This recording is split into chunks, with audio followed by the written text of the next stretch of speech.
Olivia Hart never really moved on. Not from the case, not from Julian. She went back to her job, solved cases, earned promotions, and even tried dating again. But nothing stuck. No one stayed because no one felt like him. She told herself it was foolish, dangerous even. Loving a man who lived in the shadows, a man who could disappear in the blink of an eye. But love, she'd learned, wasn't logical. It was wild, defiant, just like Julian. She received a letter each year on the anniversary of the Wexler case. It's always the same wax seal. Always signed, J. The first letter after his disappearance was short. Still alive, still watching, still yours. The second came with a photo. Her, at a press conference, caught mid-laugh. She hadn't even noticed the photographer. On the back, in his handwriting, "That smile is the only peace I've ever known." She should have felt violated, maybe even afraid. But instead she felt comforted. He was out there, somewhere. He still chose to protect her in his quiet way. One summer evening, 3 years after Daniel Wexler's murder, Olivia was called to investigate a break-in at a private law firm. Nothing was stolen, but a drawer had been forced open. Inside it are files linking powerful figures in Redbridge to offshore accounts, the same circle Daniel had been involved in. She froze when she saw the crime scene photo.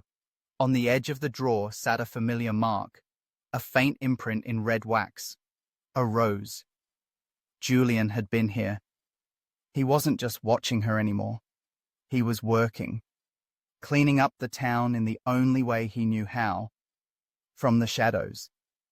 It explained the sudden confessions, the resignations, the unexplained arrests that came after. Julian was dismantling Daniel's network one piece at a time. Olivia told no one. Some part of her knew this was illegal, but another part, the part that still wore that dried rose on a chain around her neck, couldn't bring herself to stop him. Then, one night, everything changed. She came home to find her apartment door slightly ajar. Her hand went to her holster. Gun drawn, she entered slowly. But there was no intruder, no struggle, just a single red envelope on her kitchen table. And beside it, a burner phone. She opened the envelope first. "If you're reading this, I need your help. One of Wexler's old clients, a judge, has been covering up trafficking routes. I'm in too deep. This could bring everything down. But I can't do it alone anymore. If I go in, I might not come out. If I don't, more people die. If you're willing, turn on the phone. I'll be waiting. Jay." Her hand hovered over the device. It had been years since she'd heard his voice. Years since she'd touched his face. But somehow he still pulled her like gravity. She took a shaky breath and powered it on. The screen lit up. A single message appeared. Location shared, 31 Maple Grove, Warehouse District. 11:30 p.m. Come alone. Olivia arrived at 11:28 p.m. The warehouse loomed in the darkness, windows broken, graffiti scrawled across rusted metal doors. She moved silently, her badge and gun hidden beneath a plain jacket. This wasn't official. There would be no backup. She found him waiting inside. He looked tired, bruised, but alive. His face lit up when he saw her, not just with relief, but something deeper, like he hadn't truly breathed in years. "You came," he said softly. "Of course I did." For a moment, neither of them spoke. The silence between them was thick with everything they hadn't said. Then Olivia asked, "What's the plan?" They worked together through the night, collected evidence, copied files, uncovered a full trafficking ring tied to government officials, business moguls, and even a police commissioner.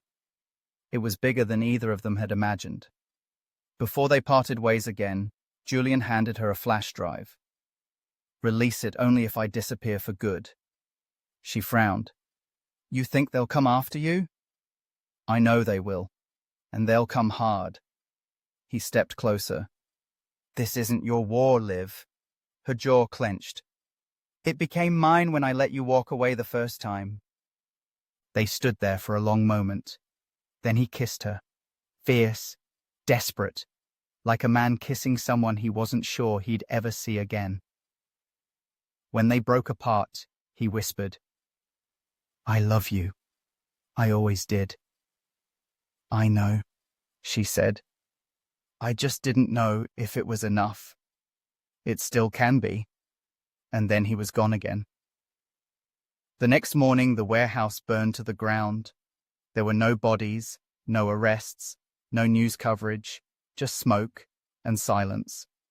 But Olivia knew what it meant. He was gone. For good this time. A year passed. She kept working and fighting for justice the right way. But every so often, another letter would arrive. It was postmarked from nowhere. Still alive, still watching, still yours. Miss me yet?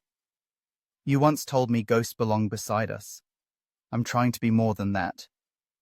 She never responded, but she never stopped reading. She never stopped hoping. Because some ghosts weren't meant to haunt you. Some ghosts were meant to love you, even from the shadows.